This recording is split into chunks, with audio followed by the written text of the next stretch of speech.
in southern Utah. Just and you see how they do against these Michigan schools. It'll be interesting to see. You know, maybe they can go 3-2 on this road trip and come back home with 10 wins under their belt. And I think one thing you really need to consider through all this is look at the roster. Look who's the starting five, you know, and look who comes off the bench first. It's sophomores, it's freshmen. Walters is only a sophomore, only in his second year.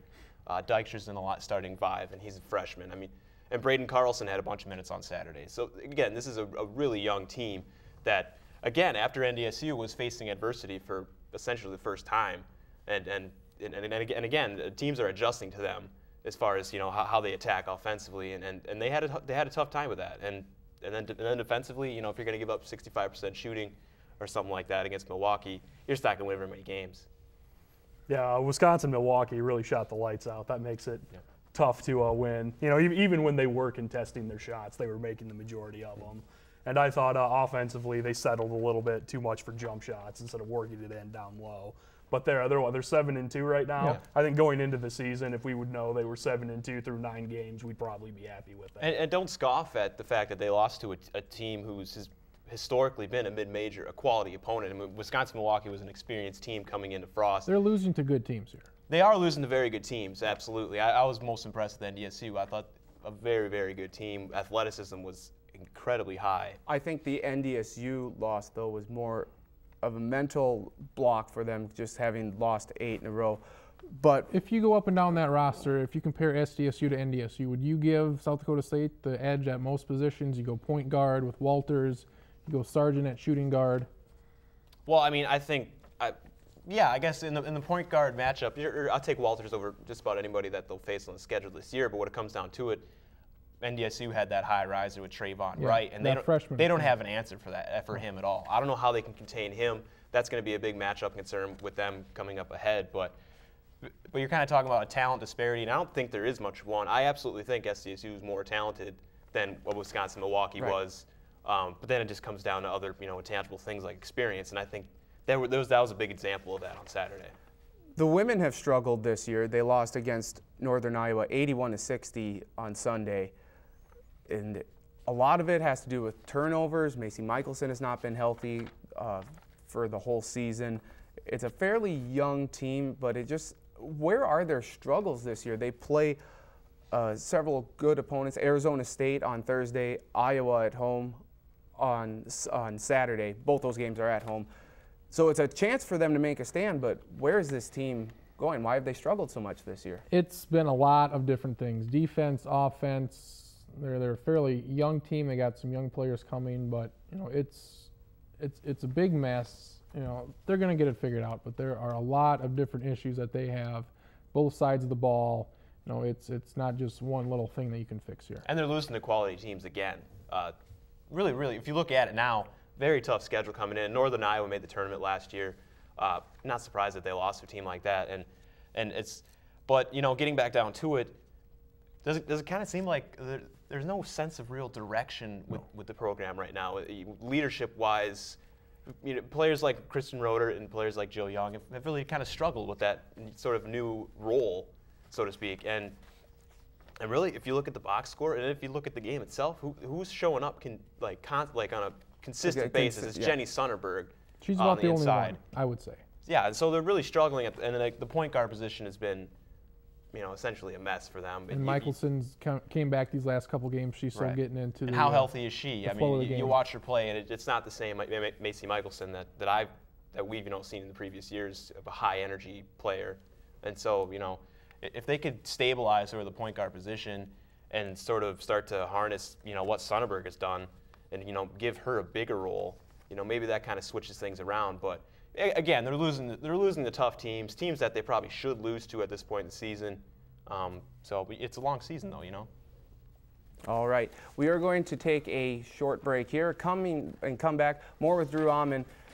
The cross country team, the men for SDSU, they won the Summit League Championship this year, and they had a little beef with the amount of coverage that one Drue Aman gave. So we are going to be talking with Drue about that when we come back. Can I put my feet on the coffee table? No, you cannot. Okay.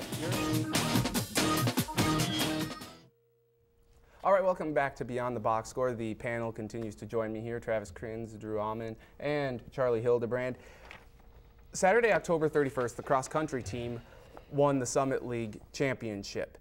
The following Wednesday, November 3rd, is when the Collegian came out, and the cross-country team was not very happy with being on the second page. And being that Drue is the sports editor at the Collegian, he talked with the cross-country team. So we just want to get your opinion. Again, where were you thinking, or what were you thinking in putting them on the second page? And I'm not judging you by any means, but I just want to know what did the cross-country team say? Well, I think you. Yeah, go ahead, Travis. Well, first off, was this your decision? Was that my decision? Yeah. Or was it a group effort by a few people? Who has the final say as far as? I'll answer that. It was my decision. Okay. And I thank you for your inquisition on this matter. It's very, very much welcome. But you know, because if you look at the paper here, you know, we have the USD SDSU volleyball match, one of the first time in about 5-6 years that they played at Frost. Big deal. And you know, it's somewhat of a big deal, and that happened the night the paper was going to print. And on the bottom left here, you have the football game at Indiana State. there's Kriens' column right there. And that's my beautiful face. And it's essentially the game that knocked the Jacks out of the playoff discussion. It for all intents and purposes. And you have this gentleman there. So needless to say, there's a lot of stuff going on throughout the week. So what did the cross-country team say to you, though? They were disappointed since the men won the conference. They felt, or at least certain members felt, front page was where they needed to be. Now, I disagreed. I put cross country on the second page, which is still coverage, I may add, which is they've still got their attention. But it was just a matter of what page they felt like they needed to be on, and I had several emails stating their case. I addressed those, and that was about it. And They won it last year, too, if I'm not mistaken. Yes, Where this would were be they their on? second year in a row. Where were they on in last year's paper? Do you remember? I have no idea. Okay. And maybe they weren't on at all, but that doesn't really even matter to me. It's, you know, as far as I'm concerned, it was shelled out. I've actually emailed their assistant coach since then, and as far as I know, there shouldn't be any more beef about all this, but maybe Right. there is. What did he send anything back after you commented and said, hey, this is why we did that, or this is why it's not on the front page? Well, of course, I dealt with this affair as professionally as I could. Yes. And yeah, I told him, you know, thank you for emailing. I always take into consideration, you know, other people's viewpoints, and that was about that, really. And then since then, he opened himself, saying, "Hey, if you need photographs, I will send you some photographs," and he has done that on more than one occasion. Where is it, though? Does a team have a right to dictate to a paper, to a radio station, to a TV station, anyone in the media, where they should go, or is it about what the readers, what the viewers, what the listeners want to? Because I would argue that as well as we like to see one of our sports teams win here at the school, cross country is not nearly as big a deal as college football or basketball or anything like that. Right. So does that play a role in it too, and should Well, it? this kind of topic takes place at every single newspaper in America. I mean, people email, people make phone calls saying you should cover this, you should cover this. Well, you know, and that was the case with this, and as far as they felt like it wasn't as prominently displayed as it maybe could have been. And one of the reasons for that was they said, well, you know, who was on the front page? Those teams lost. You know, SDSU lost to USD, and the football team also lost. So, again, there was conflict there. And as far as the topic as what newspapers should put in and where it should go, that's kind of a debate that really is open-ended. There's no really right answer to it. Why I put them on the second page, you know, I guess at the end of the day you could say, well, you know, it's a great accomplishment, don't get me wrong, and there were some great athletes on the cross-country team, but it's cross-country football, it's cross-country, you know, volleyball, you know, with SDSU, USD playing. I made the judgment that, oh, it's great that they won, and I'll put them on B2, And that was about that, and that got met with a little bit of dispute. And unfortunately, whatever happens, I'm sure someone's always upset about not being on the front page Again, and not getting the coverage they deserve. It's one of the great conflicts of the newspaper business is where does stuff go, and people usually have quibbles with where certain things go. It's all part of the job, though. And a couple weeks after this issue was published on November 17th, you had a couple of former track athletes have letters to the editor, and you'll quote one of them here. "I was extremely disappointed with the sports section of the most recent edition of the Collegian. The front page of the sports section was dedicated to the volleyball and football teams who had losses this week," and basically all we said what we said before. And you know, it can be debated like we are here, but you know, I don't think they know their place.